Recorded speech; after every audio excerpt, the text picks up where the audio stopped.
Climate Talk. I'm Bill Haskell from San Francisco Village, and I'm facilitating our Climate Talk today, and we're going to be focusing on 350 Bay Area. Some participants on this call may have already heard about 350 Bay Area at our first large climate action session back in March.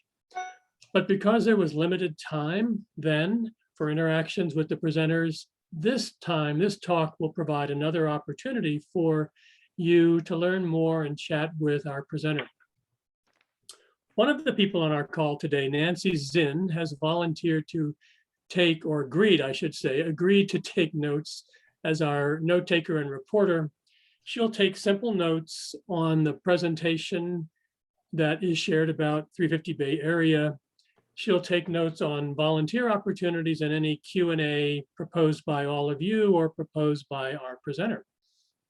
At the end of our session today, Nancy will take 5 minutes just to summarize what she's taken down so that on May 14th down the road, she'll be able to report out at the second large climate action session what happened today and what you all were most interested in terms of climate action and volunteering opportunities.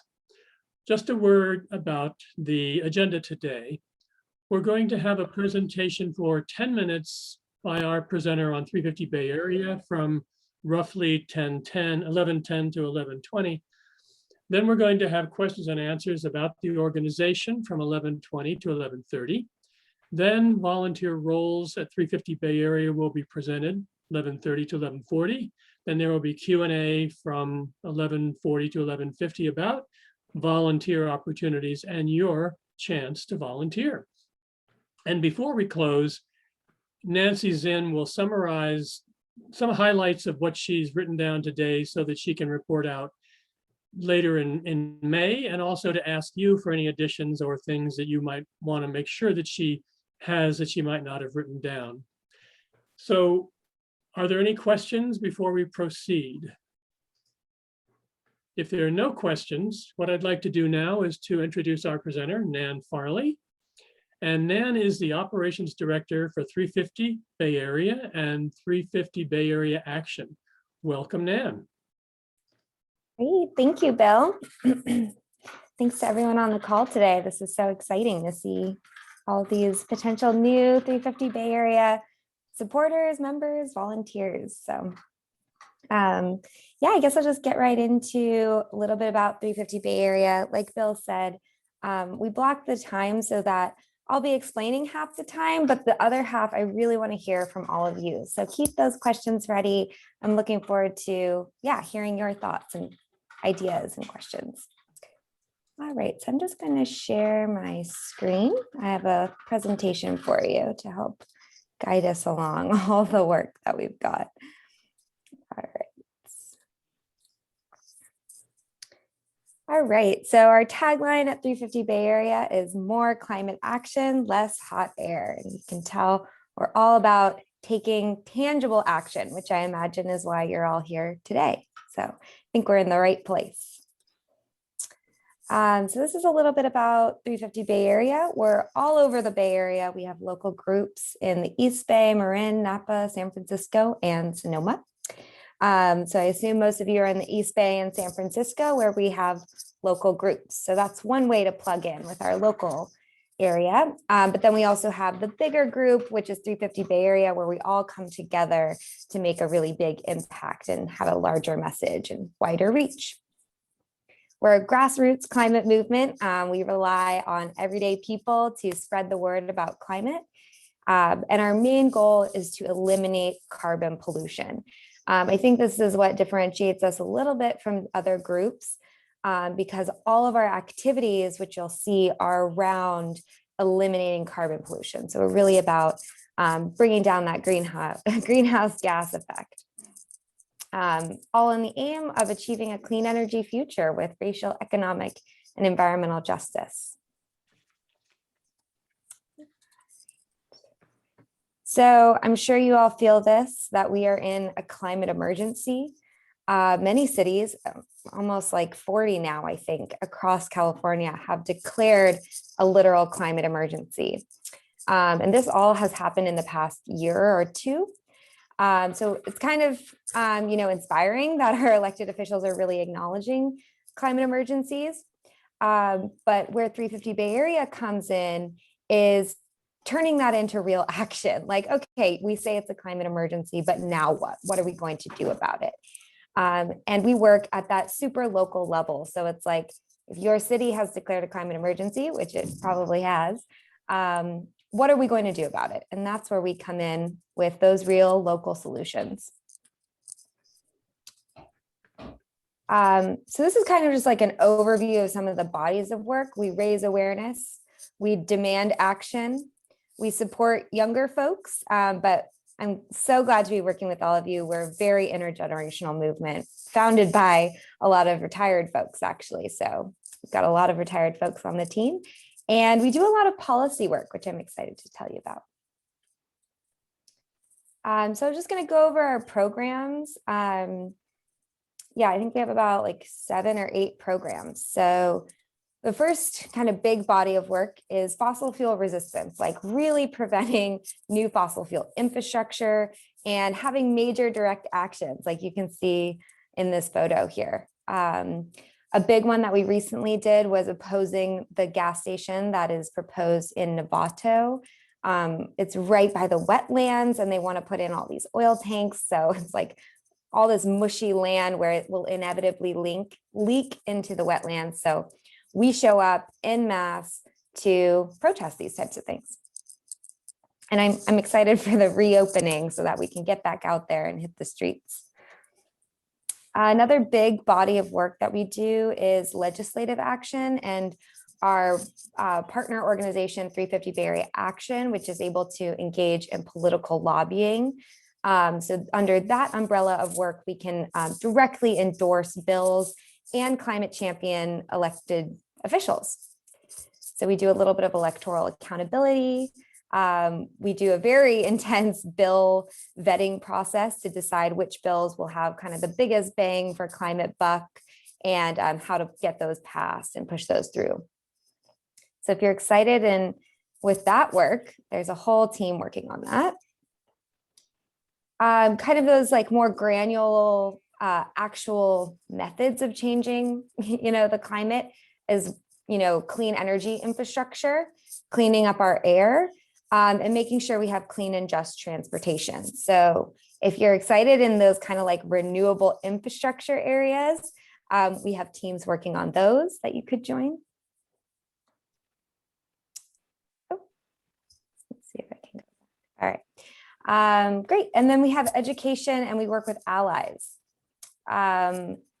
Basically, this is our Speakers Bureau program, and keeping in touch with other groups. So if you're really passionate about knowing what everybody's up to, I would welcome you to really engage in that body of work as well. So we do need people keeping up with our allies. And if you're in other groups like Sierra Club and things like that, you can always keep us in the loop with what they're up to. We like to promote other events and really collaborate with other environmental groups, because we can't do this alone.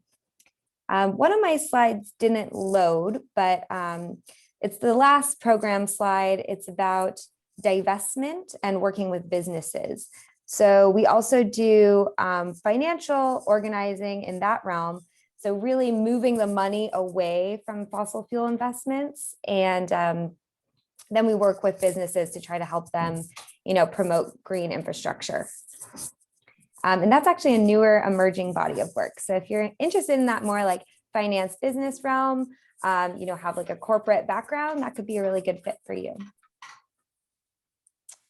All right, so that is the second part. I did kind of speed through that, and I have a little bit more for you, but I'd love to stop there and give some time for questions.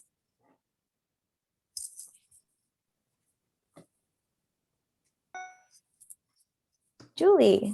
So I'm curious about how much it can be done while we're still in somewhat of a lockdown and trying to keep distances, and how much, because it looks like a very active program. You said you show up. And so what has been the impact of the pandemic? Great question. Yeah, so we used to be a very in-person group, a lot of relational organizing, that's kind of what makes it fun. We do have a lot of fun at 350 Bay Area, and we are a pretty tight-knit team. But due to the pandemic, we've mainly been working online, and there's still a huge body of work to be done there. So we still, are tracking all of the legislation. We're actually meeting with legislators via Zoom, which has been really great in terms of accessibility. So people who, aren't able to take time in the middle of the day to go to a hearing can actually hop on Zoom while they're at work and then just like pipe in for their public comments. So in some ways, the pandemic has actually been really helpful for allowing more people to engage in digital activism. So yeah, a lot of computer stuff. But if you are really interested in that in-person stuff, I'm sure we'll have opportunities in the future. If you're more homebound or just prefer being at home and being on your computer, there's also a ton of work to be done there. So I'll get into those specific volunteer roles soon. Dee? Yeah, Stephen. What do you have any group down in the Los Gatos area? Yeah, there is 350 Silicon Valley. They are actually one of like a larger 350 group. So they are not under the 350 Bay Area umbrella because they're so big. So some people do just specifically join 350 Silicon Valley. Some people are part of both. But yeah, we do have a ton of members who live in the South Bay and who are still part of 350 Bay Area.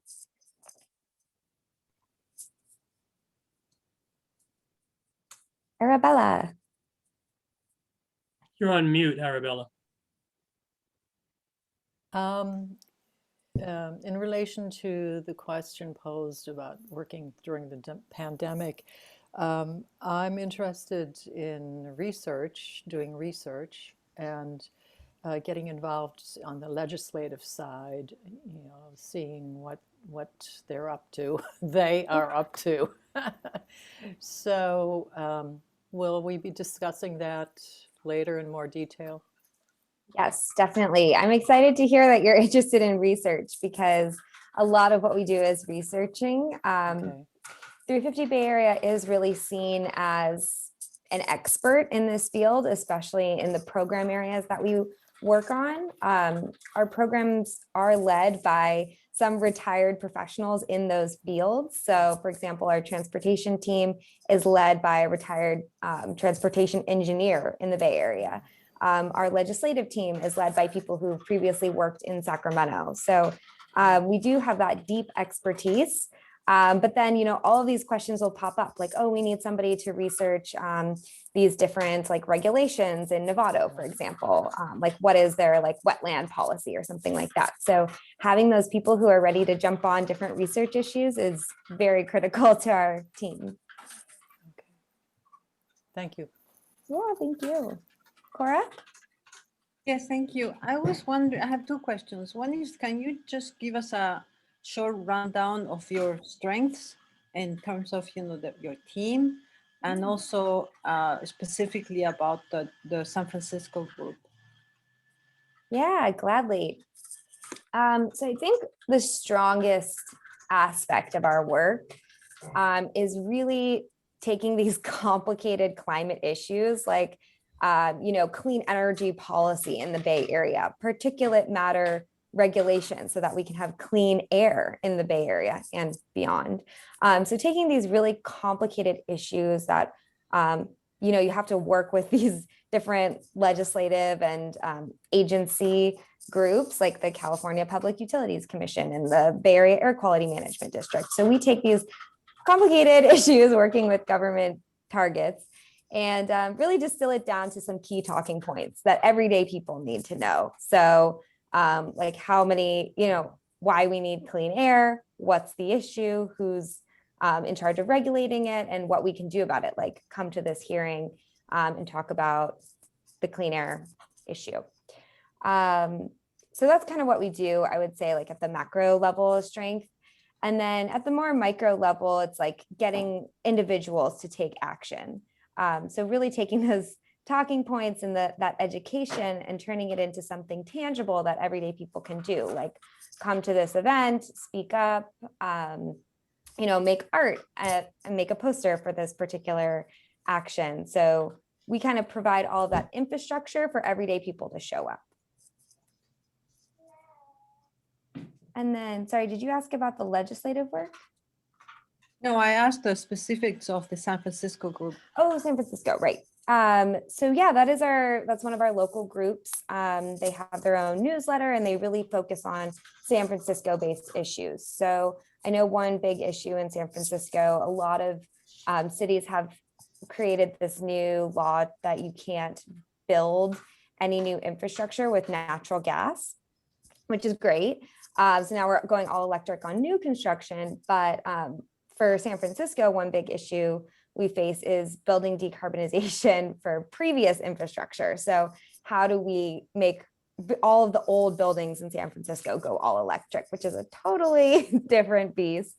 So that's like one example of like a city-based action that's happening in San Francisco. So we kind of look at like, what are the needs of different cities because, or like for transportation in San Francisco, that's a really big one. There's a ton of public transportation. So, building out that infrastructure, making it more electric, making sure there's a grid to support it. So that's a really big body of work that can happen in San Francisco and have a huge carbon footprint, right? Like we probably wouldn't go, or we aren't focusing as much on that in like Sonoma and Marin, because that's just not as much of an infrastructure change that needs to happen. Whereas San Francisco, there are way more emissions that can be curbed by doing that body of work here.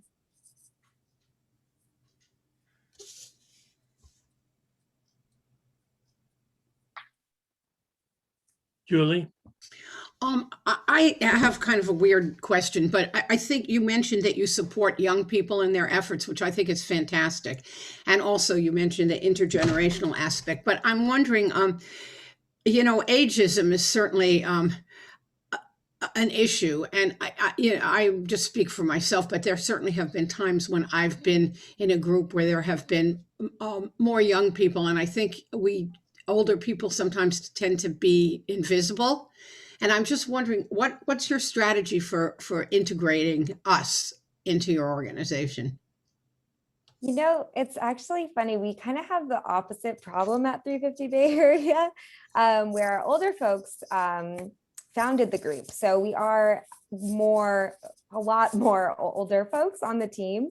Most of our folks are retired. Everybody obviously really respects the opinion of everyone on the team, but historically we have had a little bit more time allocated to the older folks being able to speak. So that's actually one reason why we've incorporated that in 350 Bay Area, is to try to bring in more young folks.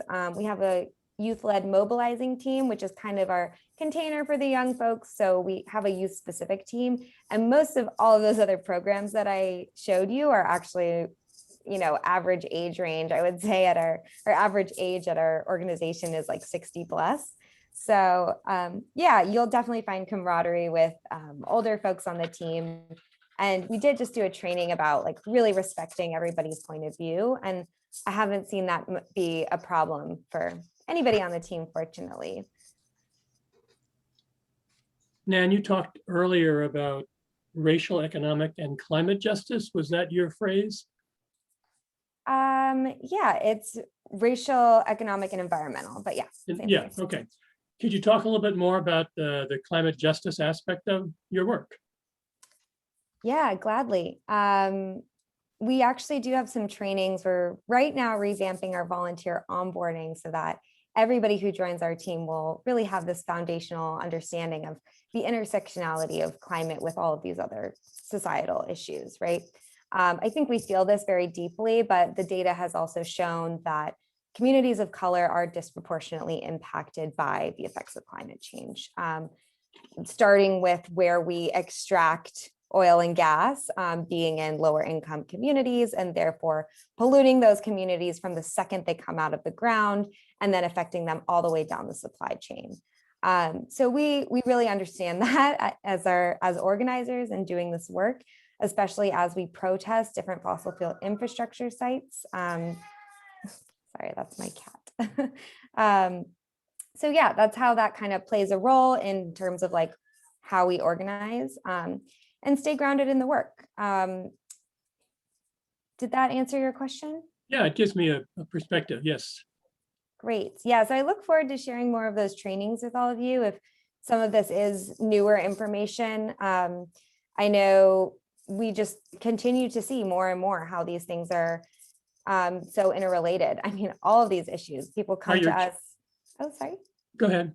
Oh, just people come to us caring about mental health or public health. So people come from tons of different backgrounds, caring about lots of issues, and then having it all come back to how we can address them with addressing climate change. I'm just curious, you mentioned your trainings. Are they posted on your website? Not yet. Yes, this is very new. Coming out soon. Okay. Nan, I have a question. I'm Merrill. It says Ashby Village, but my name is Merrill. And are there efforts, initiatives in the East Bay that might attract members of Ashby Village? Ashby Village spans North Oakland all the way up to Richmond, El Cerrito. And if there was something local, people might be particularly excited. Oh, definitely. You know, the East Bay is home to the refinery corridor, which we have 5 of the 135 refineries in the country just here in the Bay Area. So that is a huge concentration of fossil fuel infrastructure right in our backyard. So there's a ton of organizing pretty much always going on about that. You know, like with the recent oil spill up in Contra Costa, we did a lot of like awareness around that and like working with our city officials to be like, what are you going to do about this? How does ramping down this, you know, refinery go into the annual plan at our local elected, with our local elected? So that's one example. Other issues, we have a no coal in Richmond group. I actually have that listed as a specific volunteer role, is working with them. And then we have other assorted actions in the East Bay, like Berkeley actually was the first city to pass that ban that I was talking about earlier for new construction requiring that they're all electric. So yeah, there's a lot of progressive policy coming out of the East Bay, and our East Bay specific local group is driving a lot of that change. So they have their own monthly meetings. If you're excited about that specific city level organizing, can definitely get you plugged in to a meeting with those folks. Thanks, Meryl.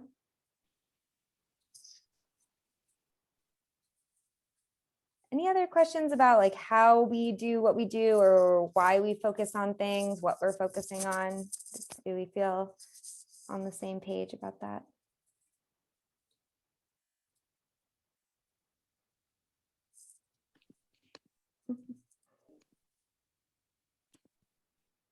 Roberta, I see you're lit up. Oh, Nancy's got a question. And Arabella also. Oh, okay, great. Nancy, Okay. go ahead. Yeah. You mentioned allies and working with other groups. How do you determine your activities don't overlap? I'm frequently concerned with so many large civic problems that we try to address, but there are a multiplicity, it seems, of NGOs or volunteer organizations which are rightly concerned and want to do something. And every 5 minutes, it seems like they're establishing a new organization to address the same problem. So are you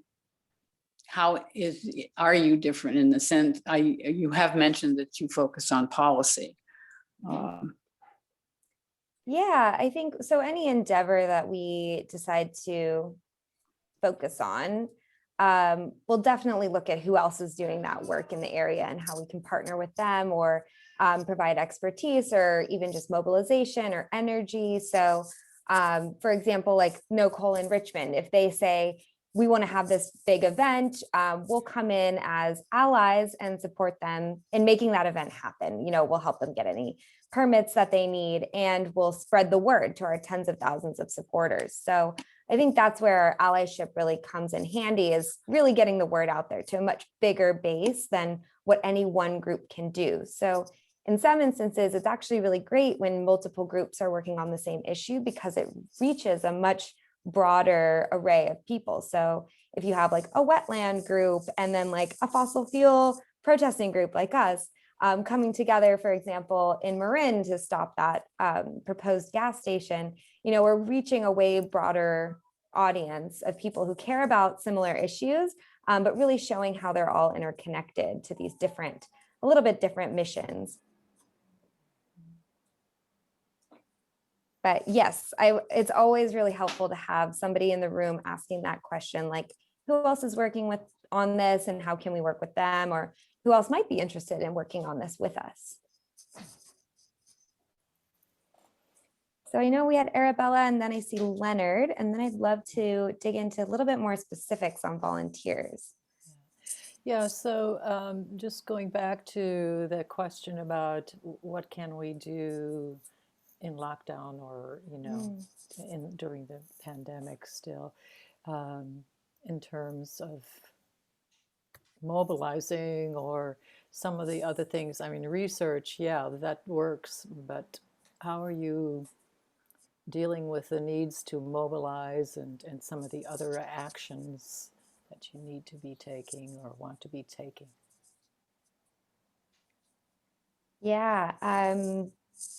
So one example of like a happy medium with that, I mean, we have been doing COVID safe events where they're outside, masked at a distance. Yeah. We still bring a ton of art, so we'll take a few photos. They'll be shorter in duration, and we won't be telling everyone in the world to come. So it'll be just a targeted group of organizers who plan the event and then go, as opposed to like blasting it out like that big photo I showed you of that DAPL protest. So yeah, that's kind of how we manage those in-person actions, because we do really need to draw awareness in that way.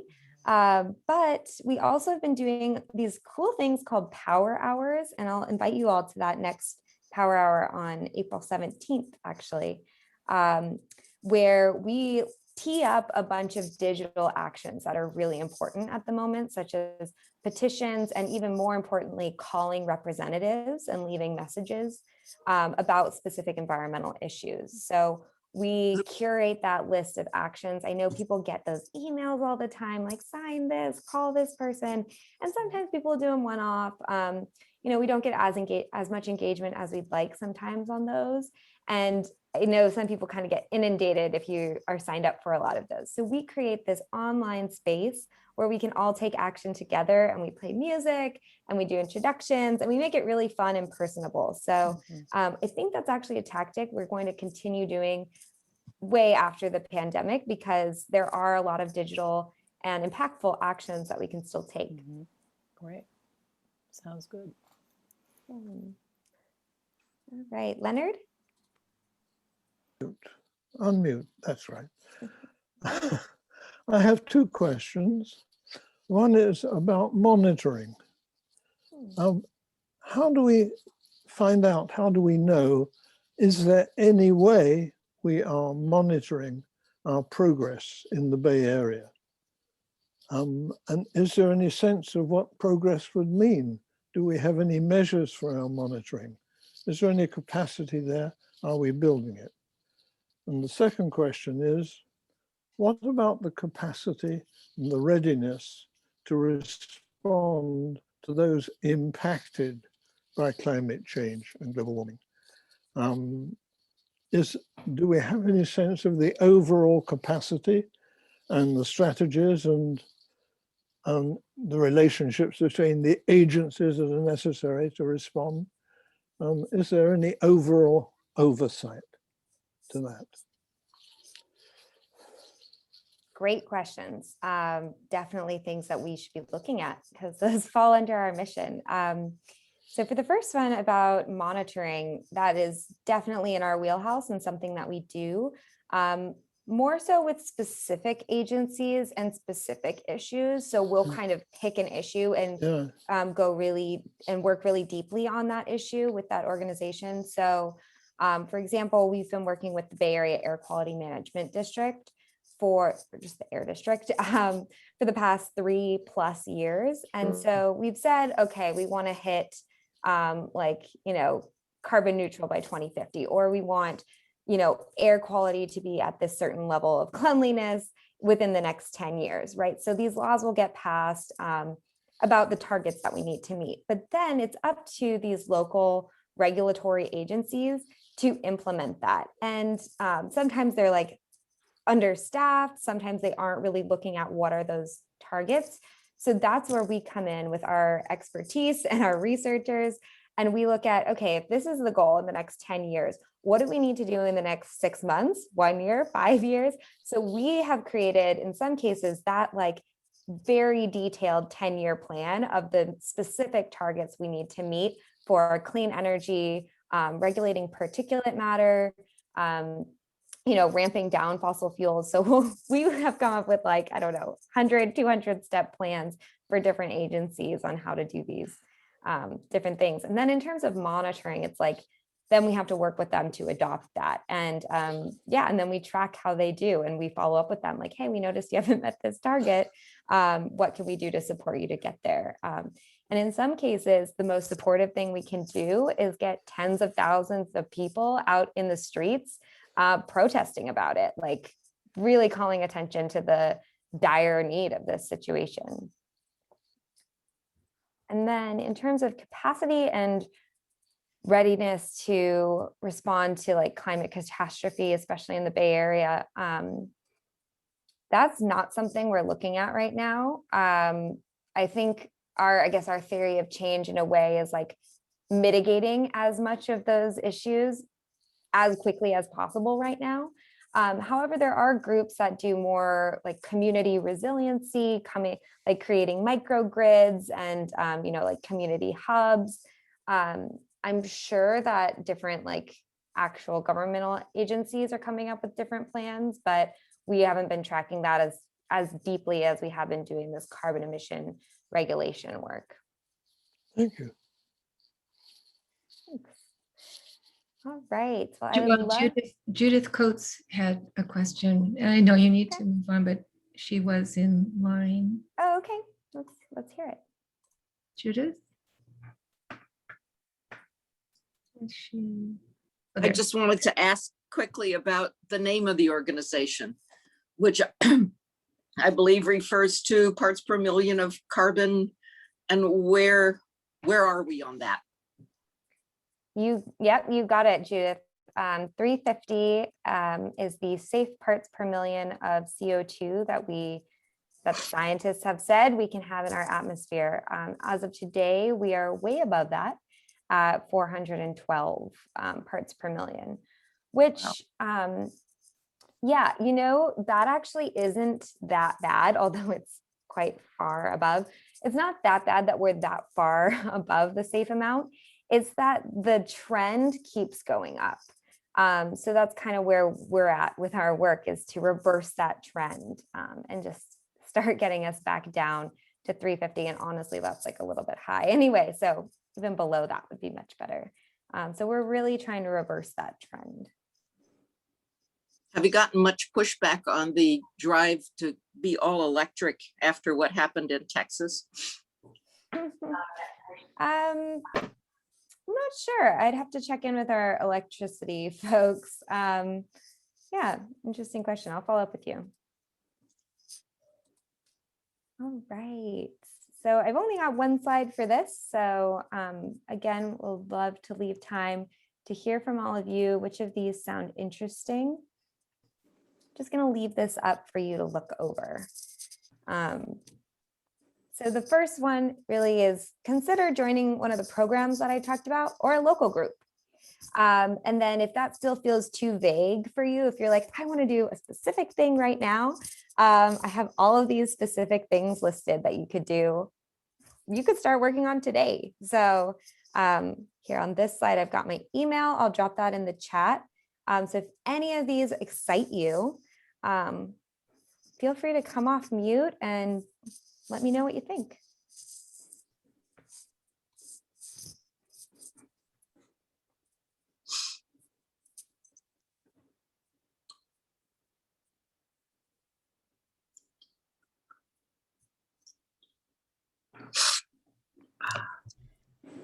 What is the arts team? Yeah, that's one of our newer teams. We want to make sure that every action that we do has an art component because it's so important for, literally painting the picture of the future that we want.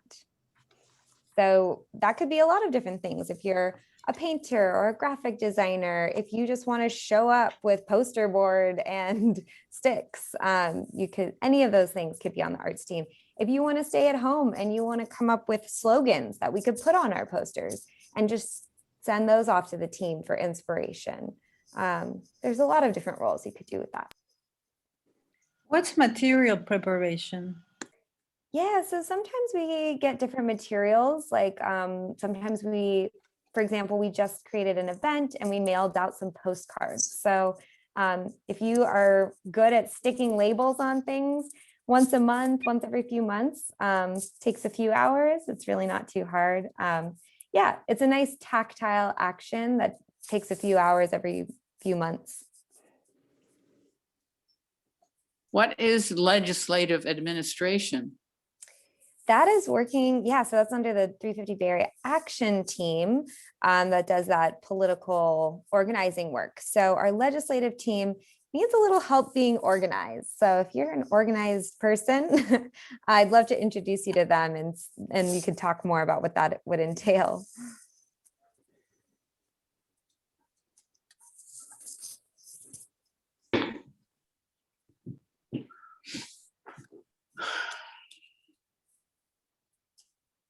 And what is press strategy and implementation? Yeah, we're getting a way more robust press strategy. Like compared to the, impressiveness of some of our actions, our press coverage is pretty lame. Like we'll get 30,000 people out to an action, pre-COVID, or we'll be instrumental in helping pass some of the first in the nation laws. But we don't get really mentioned or covered in the press as much as we'd like to. So if you're interested in working with the press, if you're a good writer, if you have experience with that, would love to work with you on that. Can you explain what the grants team do and how do you choose the grants that you want to apply for? Yeah, we use a research tool called Flux to research grants. So it would be like researching grants in there and seeing which ones, what grants are out there that they want to give to environmental groups. But we give you a whole training on how to use that. The No Coal in Oakland campaign. I thought that was already, finished, but obviously wrong. Yeah, that's like an organizing team, and they do have 2 questions. So like we have very specific questions that we need help answering.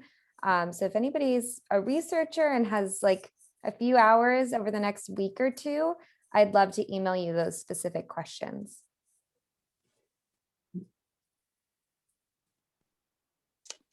Do people want to put in the chat what sounds interesting to you? If any of these specific roles, or if you liked any of the programs, or if you prefer to work with a local group. You don't have to pick one, but it would be helpful to know how to follow up with you.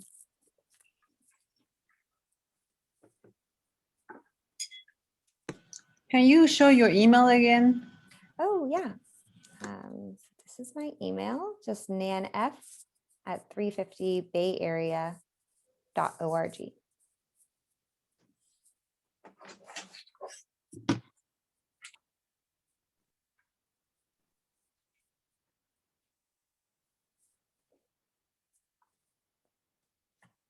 And I do a lot of these inquiry calls. So if you still don't know what sounds interesting, I'd love to set a time to talk with you where you can just tell me a little bit more about yourself. Like, oh, I'm interested in art, but I also don't want to leave my house or something like that. And we can find the right volunteer role for you.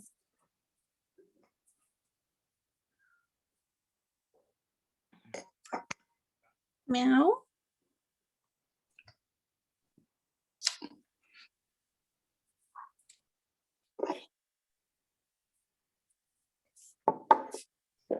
Does anybody have any questions about these roles or about volunteering in general?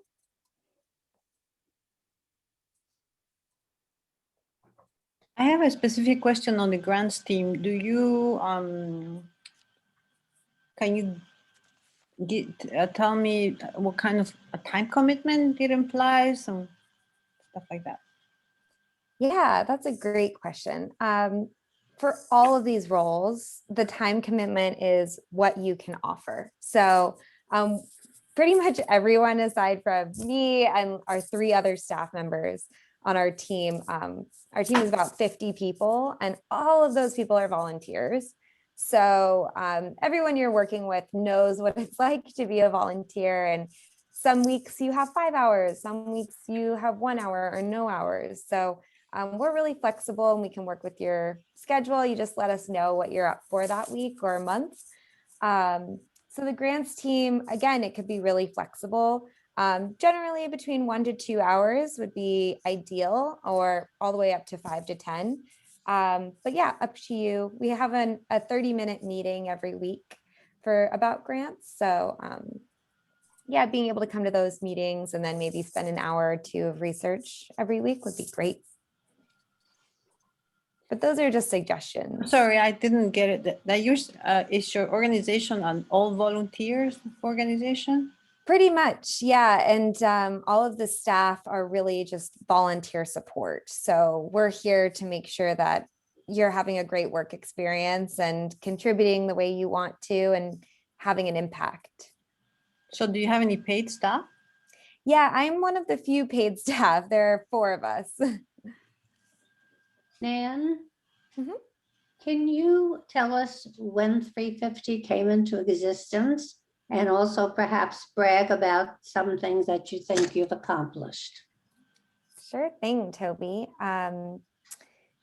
Yeah, we came into existence in 2012. So we're coming up on our 10-year anniversary next year, which is pretty big considering. So I guess a little bit about 350 generally is 350.org is the national group, and they were founded, I think, just the year before.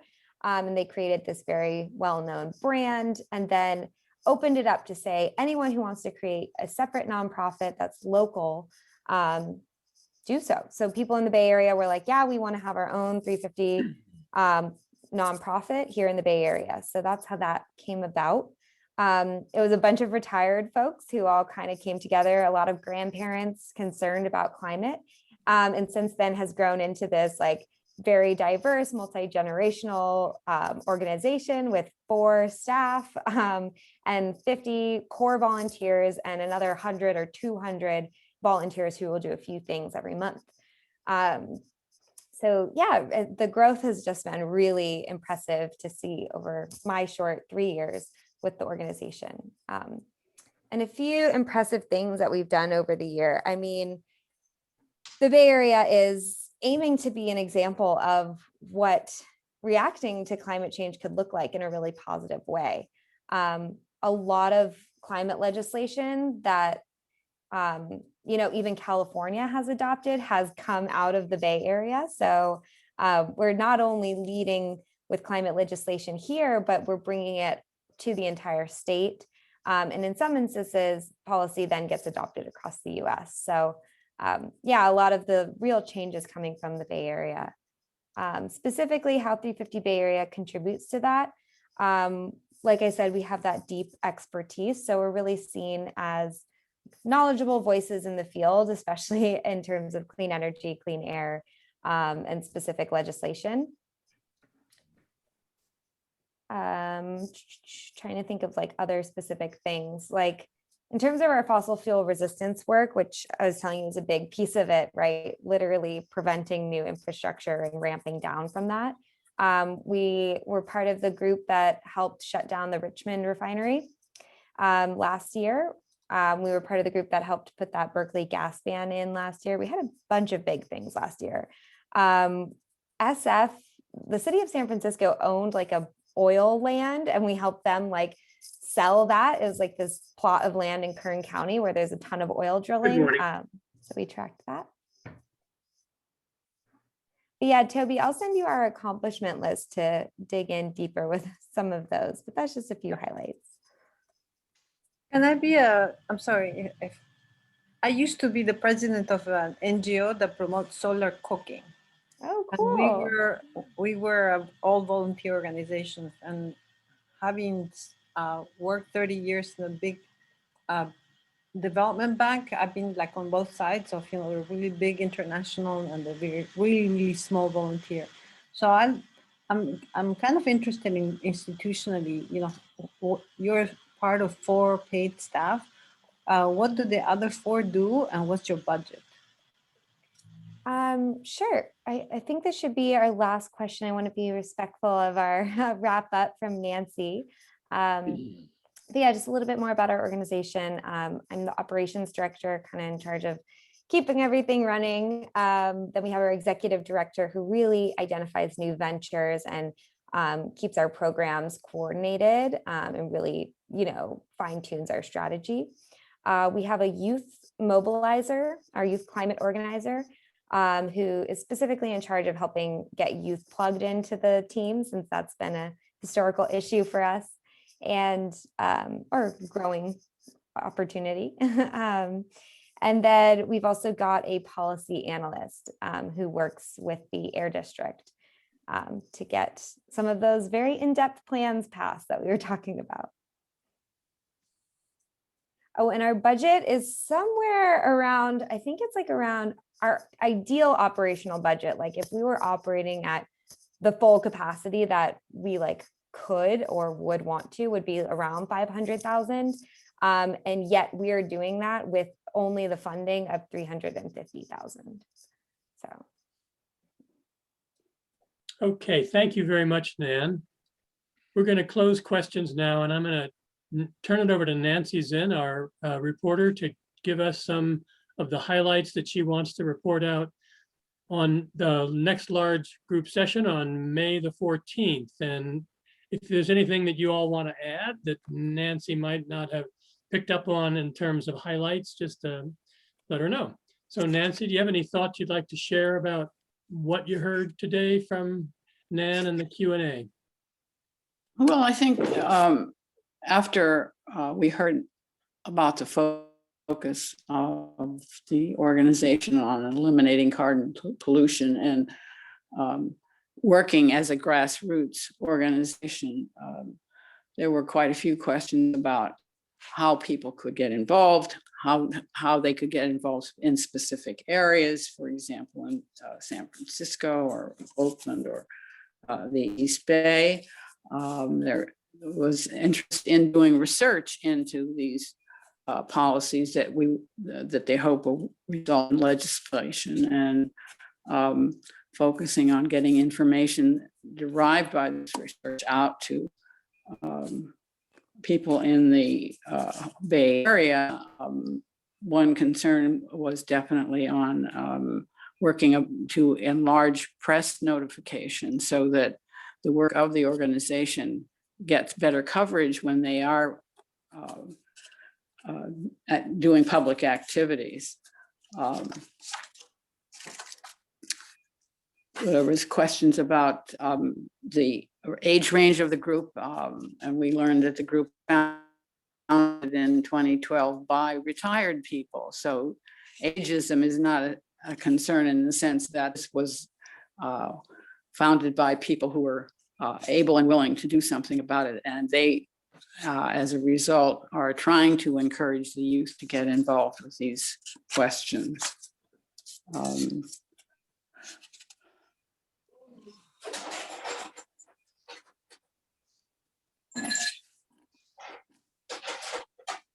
Volunteer opportunities that Nan listed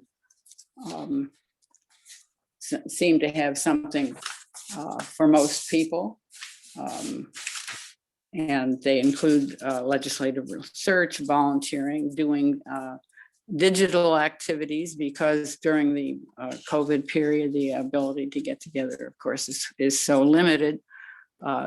And several questions came about how that can be done digitally. And it seems that the group has already been developing those kinds of programs.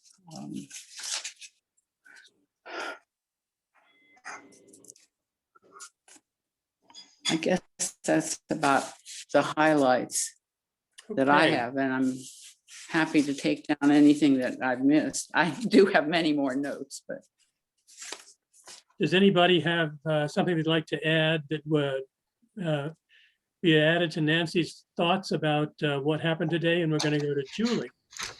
I guess there are three things I might add. That the group's main focus is on eliminating carbon pollution, and that they're very action oriented, and they have the ability to mobilize thousands of people to show up for protests, and that they work with regulatory agencies to sort of keep their feet to the fire in terms of accomplishing specific goals.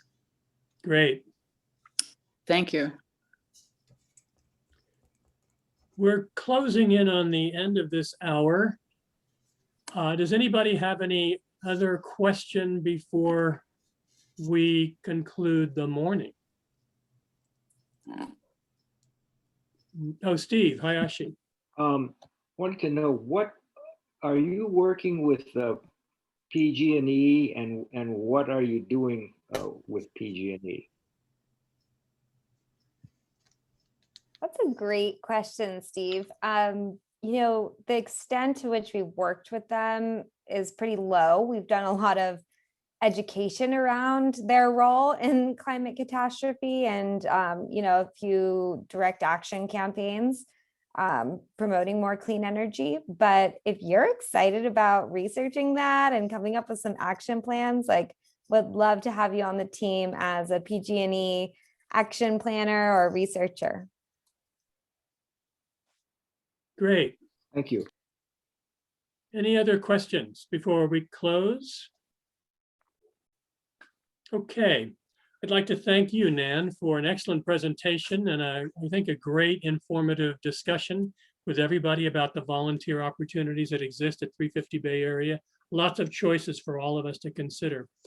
I also want to thank Nancy for taking notes today and being willing to come back on May the 14th and share what we learned today and the kinds of things that people may be getting involved with. And I'd like to invite all of you also to return to the next large climate group session, which will be on Friday, May the 14th. And if you get involved with 350 Bay Area in any way, based on what you've learned today, it would be great if you could come back and share what you've done and what you're excited about. I think it'd be great for other people to hear that. And let me think, what else? Oh, yes. Next Friday, we have our second Friday morning climate chat, and that will be on active allies with Felix Kramer and Costanzo Gonzalez. So please join us if you want to learn about active allies next Friday. And we look forward to seeing all of you again on Friday, May the 14th at the next large group session. So thanks, everybody. Thanks, Nan. Thank you, Bill. Thank you, everyone. So nice And it's to meet you. 11:57. Thank you. Woohoo! Right on Okay. time. Bye-bye, everybody. Bye. Have a good day. Bye. Bye-bye.